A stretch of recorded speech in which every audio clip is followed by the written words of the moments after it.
And good morning, everybody. Good morning, good morning, good morning, good morning, good morning. This is Ann McNeill coming live from Beijing, China.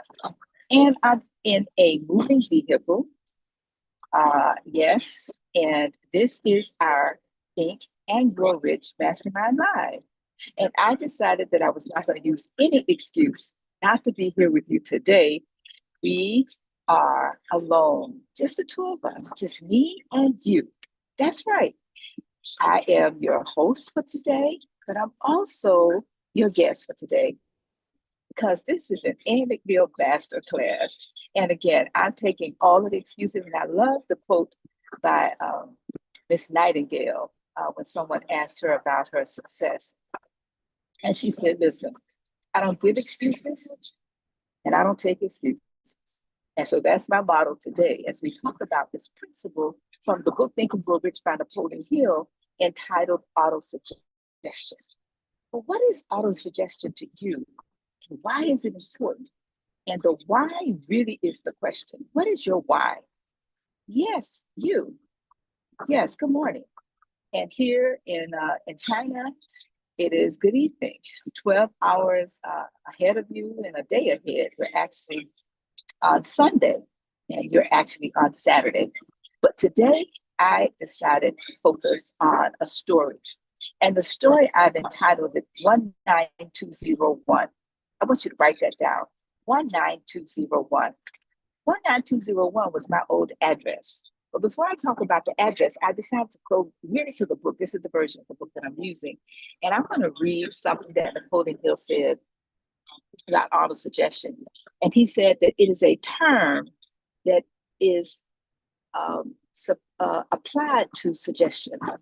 Now, this is self-suggestion, but it's also the suggestion that we allow to receive internally and oftentimes unknowingly from others. But I like what he says. If you go, I'm not sure what version of the book you're using, but the version I'm using is the one by Ross Conwell that's restored and revised. But on page 71 and 72, there's a formula he gives us here. And I'm going to read this formula because I'm going to speak and talk and share today from this formula. Now, again, I am in a vehicle. I'm not alone. There are other people in this vehicle. But I was determined that I'm going to do this podcast anyway. They're talking in the background, so you just have to work with me as I work with you. We're not going to keep you long. I like what I tell a joke. Anyway, we'll save that joke about not keeping you long. Anyway, so on page 72 in my version of the book, to give a backstory of my story, I picked up a copy of this book, Think and Grow Rich by Napoleon Hill in 1979, December 31st, 9 p.m. to be exact. And as I read the book began to read me. And Napoleon Hill asked me 4 questions, but he gave me 6 steps to riches. And I'm going to ask you to ask yourself about these 4 questions, because this is how the autosuggestion principle said. The work is inside of you. That's what the work is. And the autosuggestion principle is directly connected to your desire. It's connected to your why. And could not understand for many years, why did he put the principle of faith second? I'm a, spiritual person. Why wouldn't you have faith first? No, he didn't. He put your desire before your faith, because your faith is connected to your desire. And even though your desire is connected to your faith, what is it that you want? The desire principle is all about your why. The faith principle is the connectivity to help you understand how to persist until you succeed with the spirit of excellence in exercising your faith. But then with all of that, you must have an affirmation statement that you are reciting. So when I read this book for the very first time, and I came upon this affirmation, it's on page 72. This is what it says. And I would challenge you to work with me and walk with me as you apply this affirmation for yourself, because I have been in this affirmation, and I will tell you how I've used it for 19201. It says, for example, You are to carry out these instructions and you see yourself already in possession of the money. Whatever it is you desire, you're going to see yourself already in possession of that, right? For example, suppose that you intend to accumulate $500,000 by the first day of January, 5 years in the future, that you intend to give personal services in return for the money in the capacity of a sales representative. Now, your written statement of your purpose should be similar to the following. And here it goes. By the first day of January, and you state whatever year, for me, the year was 1981. Because when I read in 79, I put the year out. So 80, gave myself a year, 81. Okay. I will have in my possession $500,000, which will come to me in various amounts from time to time during the interim.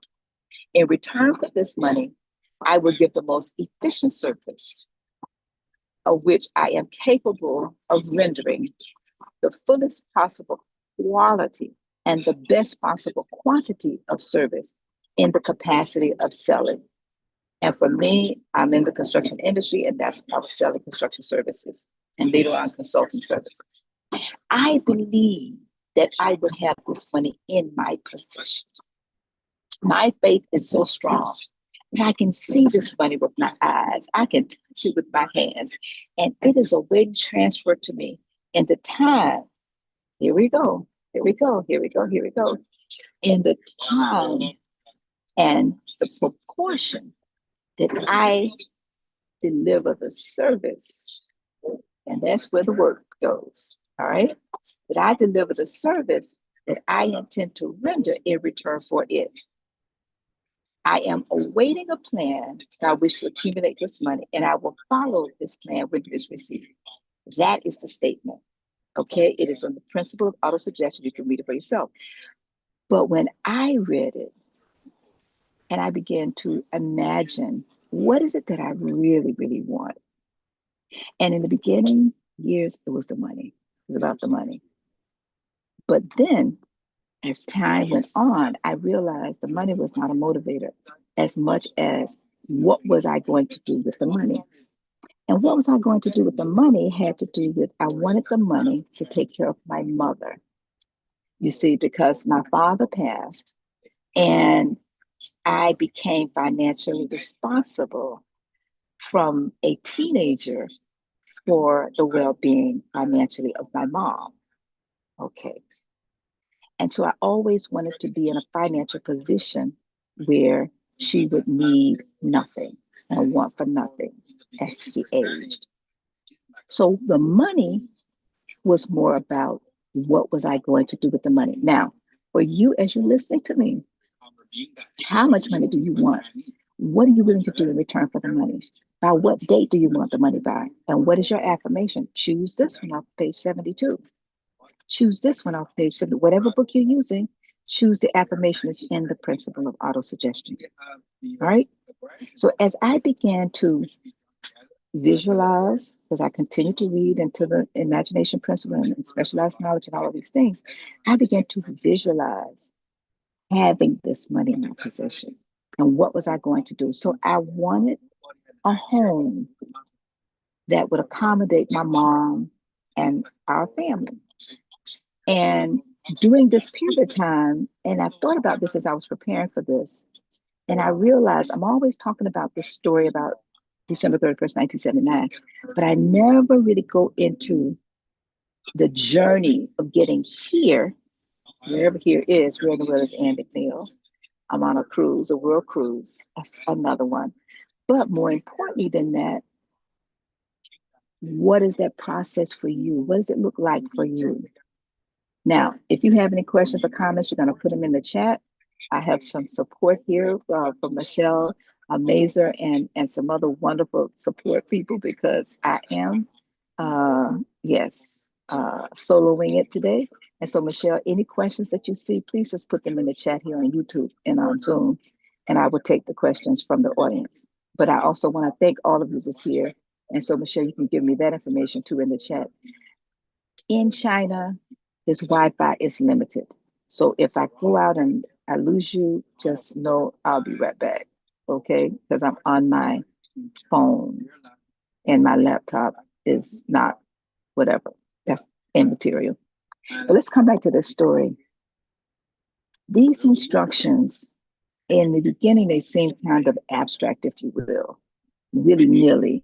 What does it have to do with anything? And I'm here to tell you everything because I took to heart what he says here. The next thing he tells us here, he says, repeat this program night and morning until you clearly can visualize in your imaginations the money you intend to accumulate.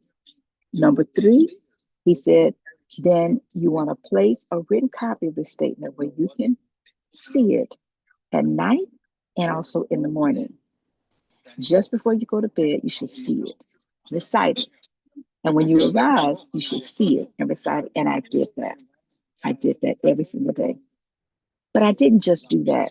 I began to work on myself here. You see, I tell my clients, my coaching clients, you're actually in 6 different businesses. The business of your mindset, the business of your, yes, your skill set, which is your craft, the business of the operations of the skill set, which is your back end, you know, your HR and all of those different areas, your business development. But you're also in the business of the relationships of your craft. But you're also in the business of the industry of your craft. And you're also in the business, yes, of the association of that industry of your craft, whether it's professional or civic. And then finally, you're in the business of money. Mhm. And the last one that I am adding is the business of death. We'll come back to that another day. But those are just some of the businesses that you're in when you start thinking about how are you going to make the money, whatever it is in number one. But let me keep going. Napoleon Hill tells us that many philosophers have made the statement that each person is the master of his own earthly destiny. But most of them have failed to say why that is so. The reason that we may be the master of our own earthly status, and especially our financial status, is thoroughly explained in this chapter. We may become the master of ourselves and of our environment because we have the power to influence our own subconscious mind. I like something that Napoleon Hill says when he says, you know, greatness is the ability to recognize the power of your own mind, then to embrace it, but you've got to use it. You must use it, or yes, you will lose it. So let me come back to 19201. So while I'm on this journey in this book, I'm reciting this every day. I am a contractor by profession. My business is not doing well at all, not at all during this period of time. And actually, it is doing so bad. I am being evicted. Now, I don't know. Can you handle the truth? Can you? If you can handle the truth, put yes. I can handle the truth in the chat. Just say the word yes if you can handle the truth. And so I went to work every day. I program in my mind like things are well. I'm working on everything that I'm supposed to be doing, but I'm going through challenges and struggles, all kind. Yes, personal, yes, business, every single thing you can think of. And I used to tell people, my clients, you know, my unofficial business partner was the IRS and workers' comp. And if you just started listening, this is Ann McNeill, and I'm soloing it today. I'm in Beijing, China, and I am in a moving vehicle. Yes, it's a van full of people. And I decided, sit in the back, I'm doing this anyway. I'm not using any excuses about why I cannot go on this podcast talking about this principle. Because those are the examples and the situations we must work through to get to whatever it is you desire. And my desire is to help you understand your journey is the destination. It is the destination because it is who you are becoming in order to achieve the goal. Now, let me fast forward so I can start wrapping up. As a part of this, these 13 principles, we're going to go through the 13 principles before I finish this story about 19201 and talk about how did I use this auto-suggestion principle to go from broken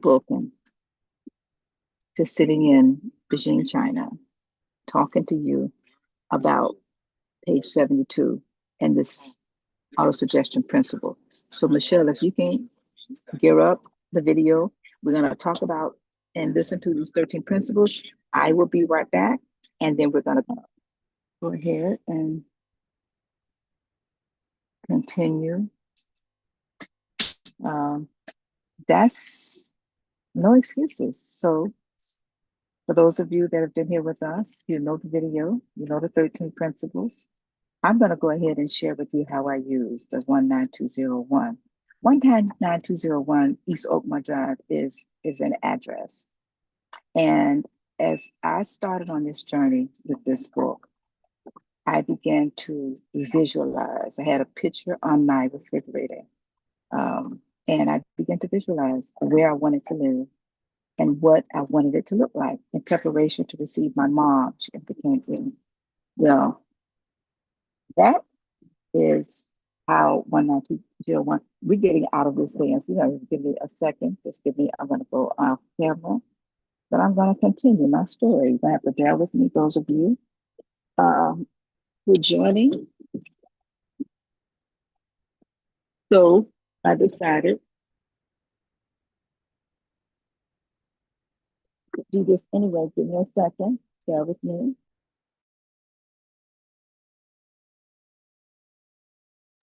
Okay, I'm back, and we are checking into this Grand Hyatt in Virginia. So I'm not going to stop. I'm going to continue. I'm going to park myself someplace and continue to share with you this journey. And I just encourage all of you to just bear with me as I find a location in this hotel to continue.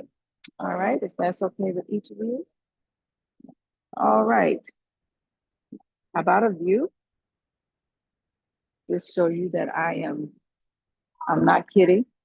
19201 was an address. As I'm walking through this book, and I wrote this book entitled, You Must Have a Dream to Have a Dream Come True. And I wrote this book out of all of the many experiences that I have gone through for over, since 1979, you can do the math, right? But what I realized is that the journey goes from desire to desire to desire. So one day I received a call from my boss. His name was Charles Smith. He said, listen, I have to drop off a package and I'd like to know if you'd like to take a ride. I said, sure. So I go with him in this neighborhood. I just thought about this week and I wanted to share it. It's my example of how I've used the autosuggestion principle in this book. So he said, listen, I will pick you up in it. And he did. And it's riding around in Miami, Country Club in Miami is what it was. And it's the same neighborhood with Don Shula at the time, just 1980s, early 80s, where Don Shula and many of the Dolphins lived. At the time, many of them still live there. Anyway, I don't know that. I just know that it's a beautiful neighborhood and the homes were palatial homes. And I'm thinking, I'm dreaming, oh my goodness, I would love to live in this neighborhood. But these people must be robbers and thieves and dealing with drugs and stuff like that. How could you afford to live in this neighborhood? And then all of a sudden, this principle kicks in for me. And I began to realize, wait a minute. Do you really believe this auto-suggestion principle, a statement you've been saying every day, twice a day, and really beginning to understand just a little bit about how the faith works toward believing that you will receive? Nothing to do with the how, and I don't have this and I don't have that. So as we're going through the neighborhood to get to this address, I see a house sit way back off the road. It's in a cul-de-sac, and there's a little small sign in the yard that's pressed down in the grass, and it says, for sale by owner. You can't even read the numbers. Press, it's just like on a look like an index card. No big sign or anything. And I asked my friend, I said, can you pull in, let me write the number down? And he starts laughing because, I work for him. I can't afford this. But that's not the point. The point is, I have been listening. I have been dreaming. I have been imagining. I have been reciting. But of course, I'm doing my business, even though I'm about out of business in terms of working on that which I have control over. Anyway, fast forward the story. I write the number down. The following day, I call the number, and lady answers, and I say to her, I'd like to have a look at the house. She said, okay. She met me at the house the following day. I walked through the home. It was beautiful, 7,000 square feet, upstairs, downstairs. It looked just like the picture I had on my refrigerator, living with somebody else on their refrigerator. With my two kids, yes, that's another podcast for another day. And I sliding glass doors all over the place, Olympic sized pool, swing in the back for my first grader, basketball court, full length basketball court, fruit trees all in back, sitting on not one but two golf courses. And you can look out the back and not see a house nowhere. 19201 East Oakmont Drive, Google it. So anyway, we walk through the house and I mean, marble floors, windows all through the house, beautiful. I look up and this staircase, golden rods going up the stairs. I go up, I look around 1,000 square feet just for the master bedroom, master suite. The closet was big enough for people to sleep in it, and I could go on, but I won't, not right now. As I'm walking down the stairs, I look up at her and I said, oh my gosh, I forgot to ask you, how much do you want? What are you asking for? I'm thinking $100,000 for mine. Now I'm not paying rent, I'm not paying a mortgage, and I'm living with somebody else. Oh, okay. Second level. Second level. Okay, thank you. And I'm living with somebody else. And I said, how much are you asking for? And she said, oh, only $500,000. I almost skipped a step. Why? Because I couldn't even imagine paying that kind of money, which I did not have, had never seen or even imagined that kind of money in my life. And they want to play right here. I'm in the center of everything, right? So how about if I move? Just bear with me. I'm going to let y'all go, but I want to get to the story because I think that it's critically important that we understand. So people see me here, so what's that journey? What was it like to get here, right? So I almost skipped a step and I turned around and said, listen, I am so sorry. I really want to apologize for wasting your time talking about this house, and it's not something that I can afford. Please forgive me. She said, no problem. So I prepare to leave. As I'm walking out of the house, I see a door. And the door, I say to her, I don't remember going through that door. She said, no. She said, that's an office. Now, this is in the foyer before you can get to the front door. It's an office attached to the home. So I said, can I look in? And she said, yes. So I look in there. She opens the door. I walk in and I can see myself. I can see myself working in this office. And she said, well, the guy who built this house, his name was Perini. He was a contractor. And he built this home for his in-laws to visit, which is why inside the home, there was a 2-bedroom guest suite with a living room and a bathroom. 2 bedrooms, 1 bath, living room inside the house with a separate entrance for guests. Slide glass door off the pool for guests. And when she said the guy was a contractor, I'm thinking to myself, contractor built this house? Now I can see myself in this office, moving my office into the home. And then it dawned on me, whatever I'm paying for rent, I could pay for mortgage. So I said, hold on. Let's look at this house again. I don't know if you can hear this lady in the background. I think I'm going to go outside so I can finish this podcast. So I said, let's look at the house again. So we go out, I go back inside, and we walk through the home again. And walking through the home again, I now, with different eyes, I can see myself in this home. And as I walk through it, and I see now my mom, I can see my mom living in the 2-bedroom guest suite. with relatives on an as-needed basis. And I said to the lady this time, I said, guess what? I'm going to take the house. She said, okay. Now, the following day, all this is a true story, and I had not remembered this for years. God is so faithful. That's all I could say. That my desire to come here and share with you, how do I activate my faith, my desire, the autosuggestion principle, the imagination, the specialized knowledge, and all those things to achieve certain goals. This is what it looks like. And it's not easy. So the next day I call her, I want to make arrangements. No, I have no money. No, all I have is faith and a desire and a big dream. So I call her number again, and she doesn't answer. A man answers.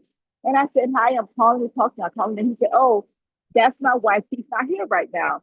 I said, well, I'm calling because I want to buy the house. He said, ma'am, I'm sorry, but the house was sold. I said, excuse me? I said, but it's my house. And he said, no, no, no. I thought it was my house. So we had a good laugh. And he said, ma'am, I'm sorry, but the house was sold this morning. A lady, elderly lady out of California, and she's having the decorators come in tomorrow, actually, and she's going to start design. They're starting to design how she wants the house to look inside.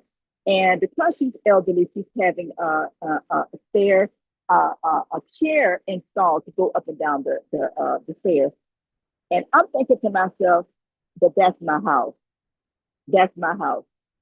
I'm living with somebody. I'm basically almost homeless. That's my house.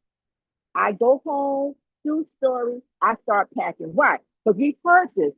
Oh, if you want to move, pack. If you want to do, okay. So yes, I did. I started packing. Yes, I started packing. And I literally borrowed some money and I moved walking distance from that house in an apartment. And I told the guy that day, I said, listen, if it doesn't work out, here's my number, call me. I went by that house, yes, with my oil. Okay, talk about me if you want. I went by that house with my oil every day. I prayed over that house.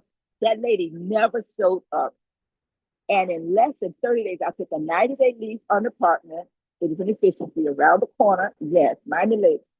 And that guy called me one day and said, listen, within 30 days, he called me and said, listen, the deal fell through. If you're still interested, I'll talk to you about how we can make the deal work. I said to him, can I meet you there tomorrow? Gave a time. I figured out how to get into that house without a key. So when he showed up to the door, he put his key in. I was already inside. I opened the door and I said, welcome to the house of faith. The guy walked in. Now, this is a true story. I forgot this for years. The guy walked in, he was laughing. And he said, how'd you get in? I said, no, no worries. I found one of the doors, a slide glass door, it's unlocked well. And he said, I already knew that. We stood on that patio in front of that swimming pool for 2 hours, and I shared with him my story. Now I'm going to wrap up with this. That guy opened my hand. He gave me a single thank you, Jesus piece, and he placed it in my hand. And he said, you know what? I cannot explain this, but lady, I believe you. He closed my hand and gave me the key to that home. And I'm about to cry right now as I just relived the experience of how faith works, but you gotta work it. And that was the weekend before the 4th of July. And every 4th of July, including that one, while in that home, I had a party. My friends, the first 4th of July, brought chairs. They brought food. They brought music. I had absolutely nothing but my clothes to put in that house. That's all I had. Yes, that's all I had, clothes and some folding chairs. And we had a party. And every year, I praise and worship God. And every foot that steps into that home, I let people know, not about me. Don't go to ooh and on. It is about the house of faith that God did. And we call that house the house of faith because I am a believer, but I'm also the kind of person who works like it all depends on me and have faith like it all depends on God. And that is how just one small example, I have many, but not today. One small example of how I was able to use this principle of autosuggestion. I still recite that self-confidence formula today. That's another part of this principle. I still recite my affirmation. Yes. And I've set many, many, many, many goals, and I've helped a lot of my clients to do the same thing to getting clarity. And if you're interested in the Clarity Mastermind, you can join us by going to my website at McNeill.com. It's the first Tuesday of every month, and we can talk about how to help you get clarity. But I was determined, as you can see, from the Beijing airport to the vehicle that took us here to being in this noisy hotel. It's a beautiful Grand Hyatt hotel here in Beijing. But I didn't want to have any excuses, even with the mix up with the music and you couldn't hear it. But I'm determined the devil is a liar and somebody is going to be blessed by this message because I am blessed again just by sharing it. Let me share where I am right here, and it's the Hyatt. See that?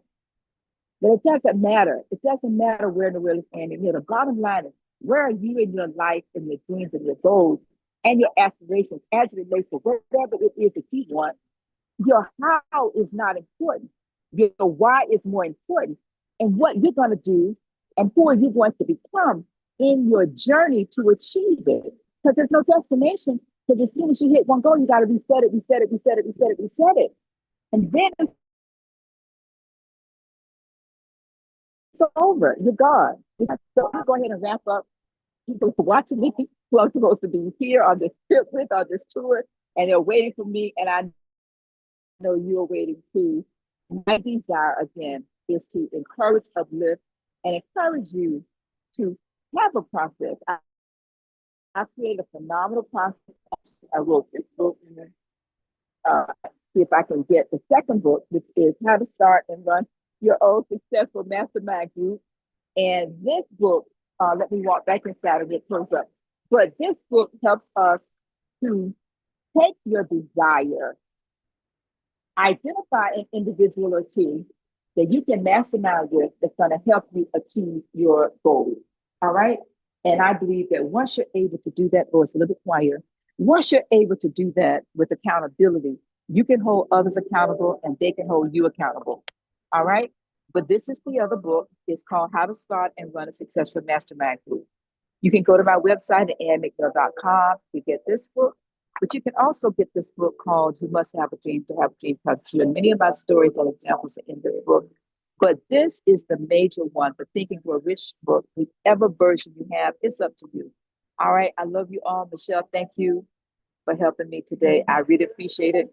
And as we wrap up with this lady singing in the background, I'm going to wish you all well. And I don't know if there were any questions or comments in the chat, Michelle, but if there were, I'm not sure. And for those of you that have joined me, I just want you to know I really appreciate you.